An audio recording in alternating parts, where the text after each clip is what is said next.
बोले वृंदावन बिहारी लाल की जय हो।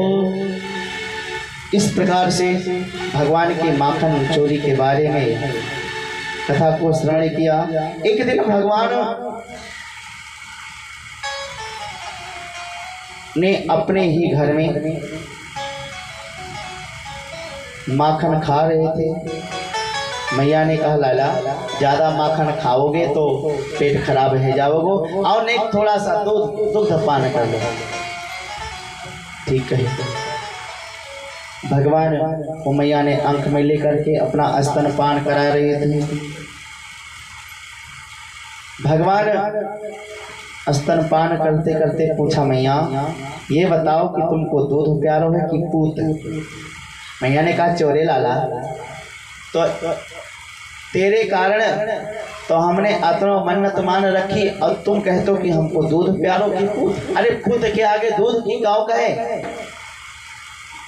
प्रभु प्रसन्न हो गए, मेरी मैया हमसे अधिक प्रेम करती है।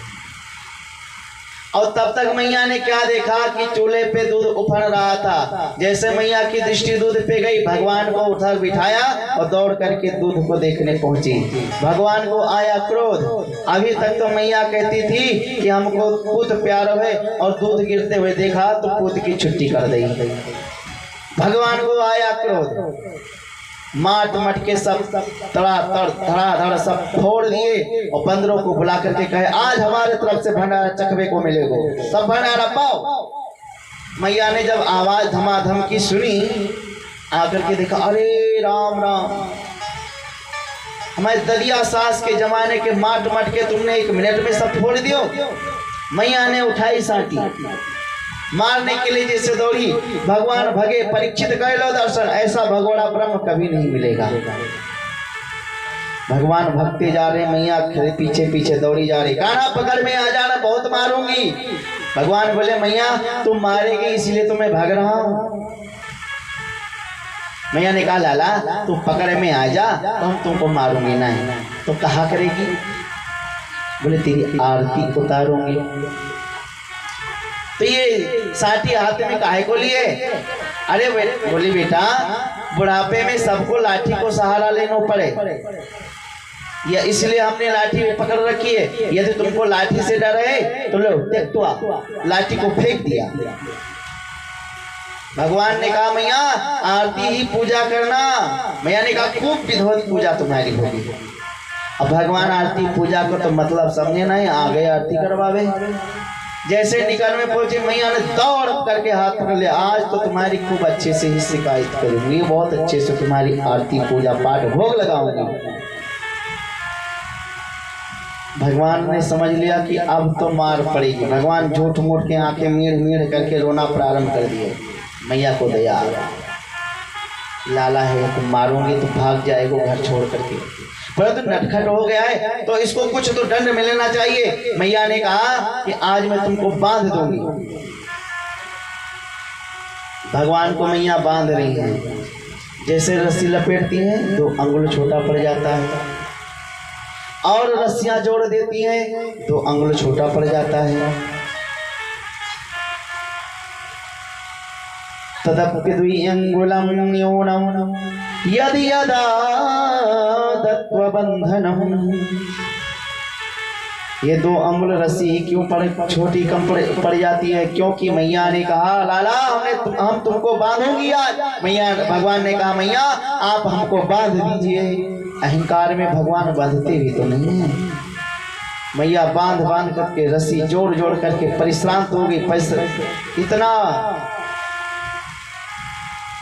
परिश्रांत भई कि मैया को मूर्छा आने लगी। भगवान ने सोचा कि अभी भी अहंकार नहीं गया। अंत में मैया ने कहा अरे लाला तू कितनी परेशान हमको कर रहे, तू बंध जा। और जैसे अहंकार गया तो स्वमात्रोस्त निगात्राया विश्वस्त्र करवस्त्र जह दृष्ट्वा परिश्रमं कृष्ण कृपयासी स्वबंधनी। तुरंत भगवान बंध गए। भगवान को ओखल में मैया ने बांध दिया तो दाम उदर में बांधा, इसलिए भगवान का नाम पड़ गया दामोदर। बोलो दामोदर भगवान की जय हो। दाम मतलब होता है रस्सी और उदर मतलब होता है पेट। तो रस्सी को पेट में बांधा, इसलिए भगवान का नाम पड़ गया दामोदर। मैया तो भगवान को बांध करके घर के कार्य को करने चली गई। भगवान ओखल को खींचते खींचते खींचते खींचते द्वार पे ले आए। द्वार पे 2 वृक्ष यमलार्जुन के लगे हुए थे, उसी के दोनों के मध्य में जाकर के फंस गया ओखल। भगवान ने मारी धक्का और उसमें में से 2 पुरुष प्रकट हो गए, जिनका नाम था नलकूबर और मणिग्रीव। ये हाथ जोड़ करके भगवान से प्रार्थना करने लगे। वाणी गुणान कथनी श्रवणो कथाया हस्तो च कर्म वसु मनस्तव पादयोर्नः स्मृत्या शिरस्तव निवास जन प्रणामे दृष्टि सतां दर्शने भगवत्तनुना। हे प्रभु, ये वाणी है जो आपकी गुणगान करती रहे। श्रवणों कथायाम, कानों से आपके कथा को सुनता रहूं। हस्तों च कर्म, आप इस हाथों से आपके ही कर्मों को करता रहूं, पूजा पाठ में लगा रहूं। मन जो है ये आपके ही चरणों में लगा रहे। मनस्तवपाद योजना, और जो हमारा ध्यान है स्मृत्याम शिरस्तव निवास, आपके ही गुणानुवाद का स्मरण रहे ताकि और कुछ भी ना हो। उसके बाद में दृष्टि सताम, ये जो मेरी आंखें हैं ये अन्यत्र किसी को ना देखे, सिर्फ आपको ही देखती रहे। इस प्रकार से बहुत विविध प्रकार से प्रार्थना किया, स्तुति की। भगवान प्रसन्न हो गए और आशीर्वाद दिया, अपने अपने घर गए। ये दृश्य जब नंद बाबा जी ने देखा तो भैया अब हम गोकुल में रहने वालों नहीं। या जब से लाला को जन्म भयो तब से या ब्रज में कोई ना कोई उत्पात मचो। कभी त्रिड़ावर्त आ जावे तो कभी संकटासुर आ जावे तो कभी कोई आ जावे तो कभी कोई आ जावे। या लिए हम या गोकुल में रहने वालों नहीं तो कहाँ जाएगो। तब तक उपनंद ने कहा महाराज बाबा, अरे अपने इस वन में 12 वन है, निधि वन, तेल वन, बाग वन, कुंज वन, निधि वन, ताल वन और वृंदावन आदि आदि 12 वन हैं। और इन सब में से हमको एक ही धाम, एक ही वन अच्छा लगा है। कौन सा? वनम वृंदावनम नामम पशप्यो नवकाननम गोप गोपी गवासेप्यम पुण्यात्री दृढ़वीरुधम। हमको तो सबसे सुंदर वृंदावन लगता है। जैसे सबने सुना बोले हाँ हाँ हम भी वृंदावन चलेंगे, बस सबने अपने अपने सामान को बांध करके वृंदावन की तरफ चल दिया। और गाते बजाते सब वृंदावन की तरफ जा रहे हैं। चलो हम भी चलो वृंदावन मन से चलते, यहीं पे बैठे रहो, मन वृंदावन में लेकर के चलो। आली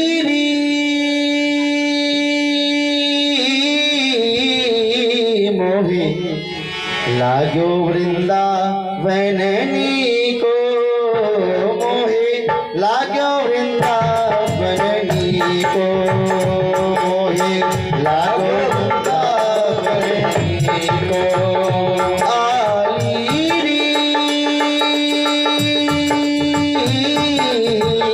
मोहे, लागो वृंदावन को मोहे, लागो वृंदावन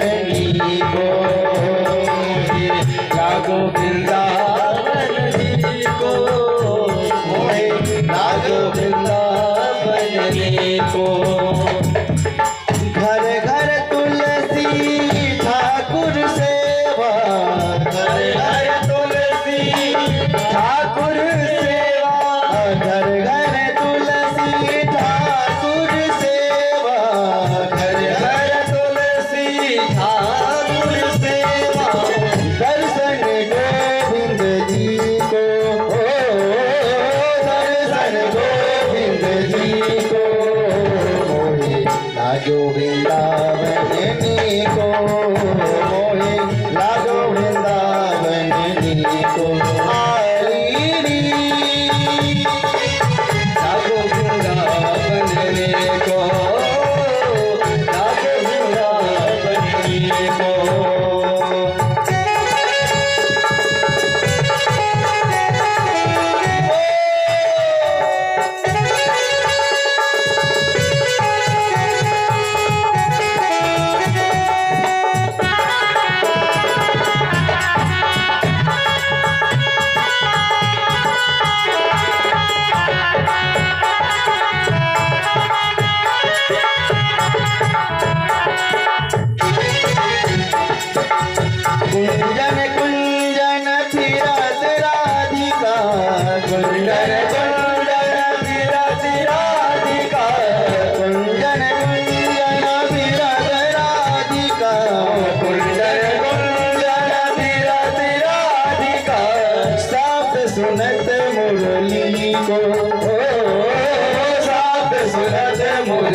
लाग्यो वृंदावन को, मोहे लाग्यो वृंदावन को, लागो वृंदावन को।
सब पहुंच गए वृंदावन।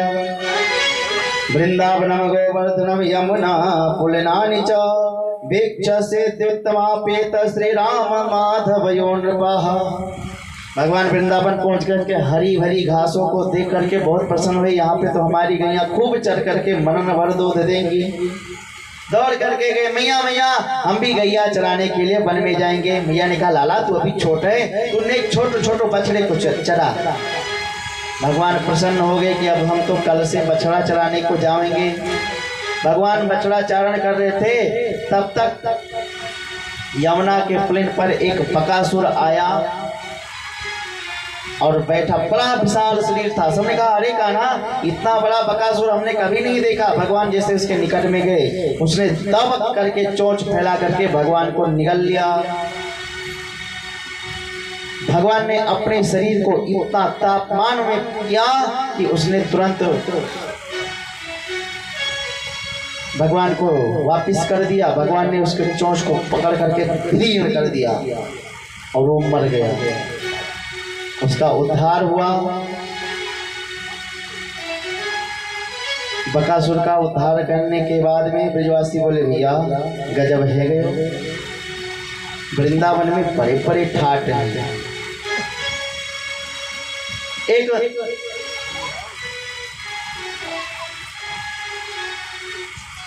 अजगर आया जिसका नाम था, वो पूतना का भाई था।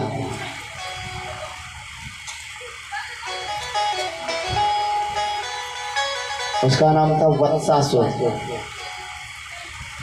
उसने अपना विशाल शरीर को बना करके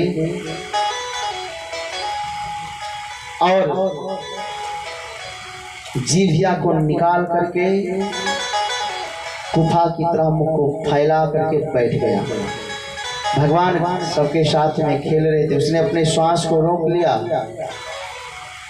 भगवान ने कहा चलो हम लोग चलते हैं, छिपा छिपी खेलते हैं। भगवान ने कहा हम तुम लोगों को ढूंढेंगे, तुम जाकर के छिप जाओ। सब छिपने के लिए जब गए, वो और कहीं नहीं गए, वहां पर जो अघासुर बड़ा मुख बना करके बैठा हुआ था ना, उसी के मुख में प्रवेश करने लगे। अरे भैया, हमने सुना था कि वृंदावन में बहुत बड़े बड़े गुफा हैं। अरे भैया, देखने को भी मिल गए।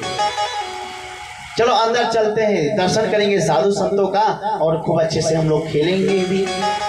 और जैसे उसकी जिभ्या पर पैर को रखे, अरे भैया वृंदावन के संतन को कहो का, अरे भैया मखमल के गद्दे बिछा रखे हैं कि कोई भी हमारे दर्शन करने को आवे तो वाके पैरों में कोई कंटक ना चुभे। थोड़ा भीतर और भाई तो देखा उसके विशाल विशाल दंत थे। अरे वाह, यहाँ पे तो छीके भी लगे हुई हैं, खूंटी भी लगी हुई है कि इस पे टांग दो जो भी कोई वस्त्र अपना लेकर के आए हो।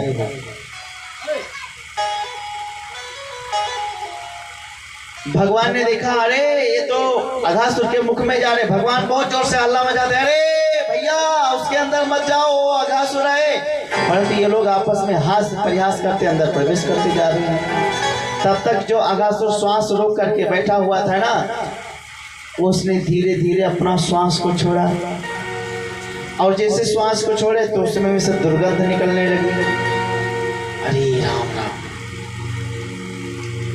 इतना दुर्गंध। एक ने कहा, अरे भैया ब्रज के जो संत होते हैं ना, वो एक साथ में बैठते हैं, प्राणायाम चढ़ाते हैं, रोक लेते हैं, उसके बाद में उसको जब बाहर निकालते हैं एक साथ में, तो जो वहाँ की दुर्गंध है सब निकलती है। और कुछ 25 में प्रवेश कर गए होंगे, वो तड़प कर मर गए होंगे, कई दिन हो गए बाहर नहीं निकल पाए, इसलिए उसकी दुर्गंध है। अरे हम लोग चलेंगे, दर्शन करेंगे और साफ सफाई करके चले आएंगे। एक ने कहा, अब सब आपस में प्रश्न करते हैं, आपस में उत्तर ले लेते हैं। एक ने कहा, ये बताओ यदि ये बकासुर की तरह ये भी कोई हुआ तो? बोले चौड़ेदारी के अपन कन्हैया है ना, वो कहा करे को है। ब्रजवासियों को सब चीज, कुछ सब चीजों पे इसको छोड़ता, परंतु एक चीज उस पे बहुत विश्वास था, कन्हैया के ऊपर।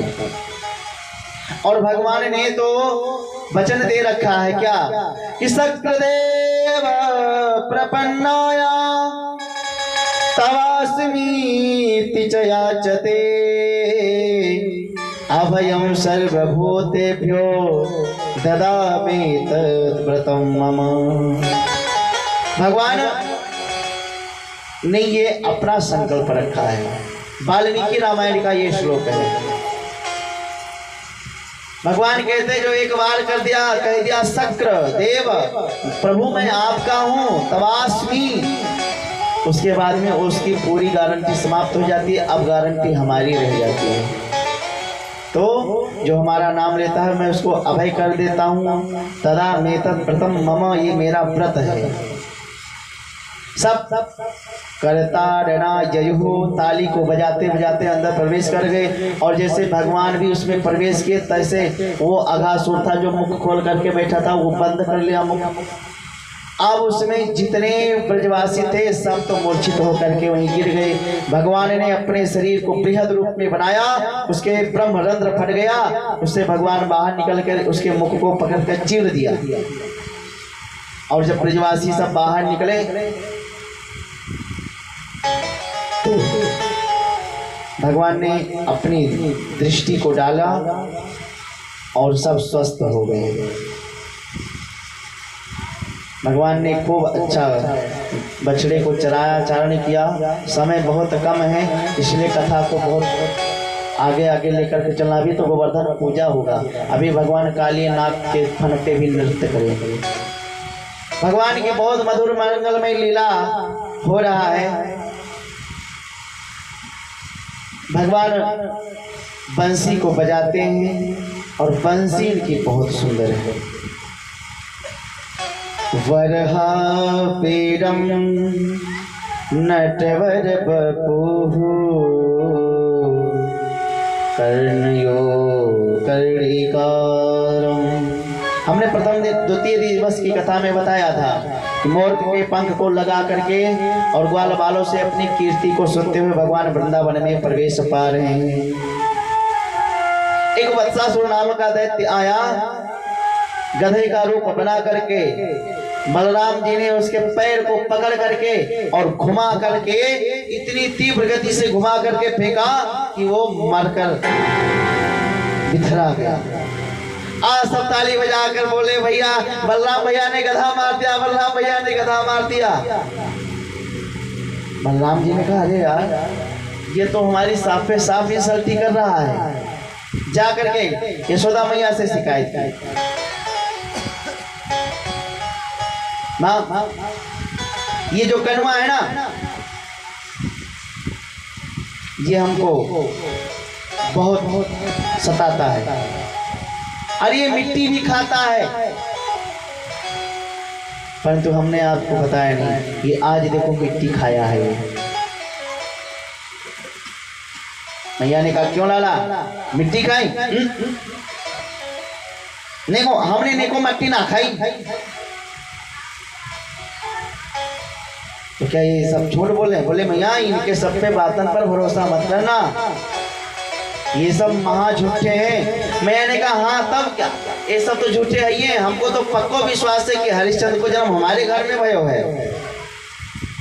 मैया तो को विश्वास नहीं है तो समक्षम पश्चिमी मुखम, अगर आपको विश्वास नहीं तो आप हमारे मुख में देख लीजिए। मैया ने कहा हाँ लाला ये ठीक है।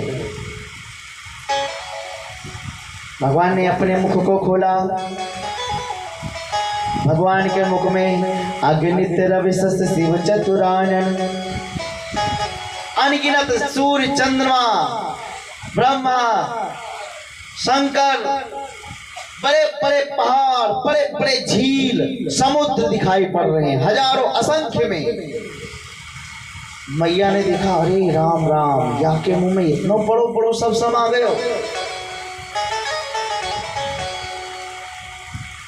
मैया को मूर्छा आ गई। भगवान ने अपनी माया से मैया की मूर्छा को दूर किया। बोले मैया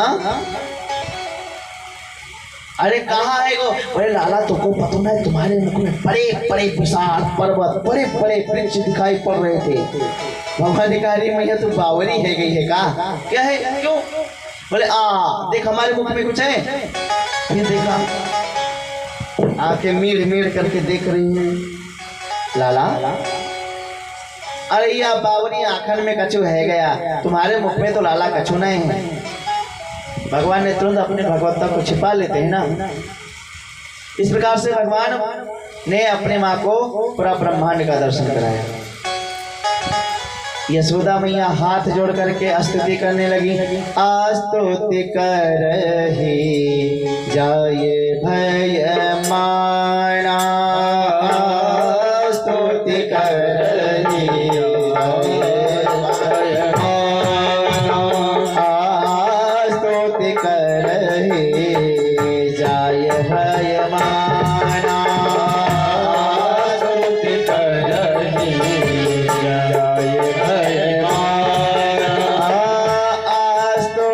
करहि जाय भय माना, स्तुति करहि जाय भय माना।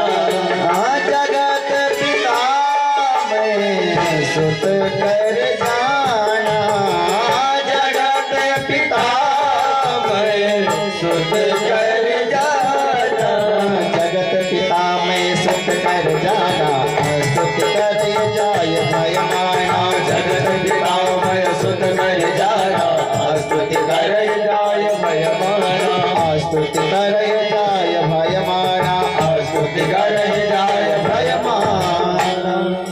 हाथ जोड़ के प्रणाम करने लगी। ये तो जगत का पिता मेरा पुत्र है। भगवान ने कहा माँ अरे आप हमको पिता क्यों मान रही हो? बोले तुम्हारे मुख में बड़े बड़े विशाल पर्वत देखे हैं। कहा मैया अभी तो आप कह रही हो कि हमारे आंखन में कचो है गया, फिर कहती हो कि तुम पिता हो। भगवान ने अपनी माया से मैया को मोहित कर दिया। अरे लाला तेरे मुख में कछु नहीं बालक। इस प्रकार से भगवान अपनी माया को दिखाते हैं, माया को छुपा भी लेते हैं। इधर विलोक्य दूषितां कृष्ण कृष्ण कृष्ण हिना विभो तस्यां विशुद्ध शिक्षिन्नं सर्पं समुद्वासयन्। इस श्लोक में 3 कृष्ण आया है। विलोक्य दूषितां कृष्ण कृष्ण कृष्ण हिना। अब 3 कृष्ण है तो इसका 3 अर्थ भी होना चाहिए।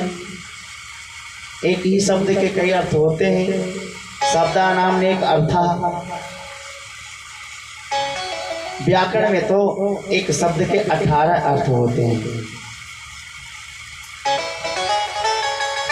तो बोले कि काले कृष्णा ने काले यमुना में कालिए नाग को देखा, इसलिए कहा विलोक्य दूषिताम कृष्ण कृष्ण कृष्ण हिना विभो। भगवान भी काले हैं, यमुना जी का जल जो है वो भी काला है, और जो उसमें कालिया नाग रहता है वो भी काला है। इसीलिए ये तीनों कृष्ण एक हो गए। परंतु अब इनको मारे कैसे? इनको मारा भी तो जाए। बलराम जी साथ में थे इसलिए नहीं मार पा रहे थे। जब झगड़ा हो गया तो बलराम जी ने कहा कि अब आज से हम दोनों लोग अलग अलग गैया बछड़ाई को चलाएंगे। भगवान कंदुक लीला करने लगे। कंदुक लीला करते करते भगवान ने उस कंदुक को गेंद को उठा करके इतनी तीव्र गति से बहाया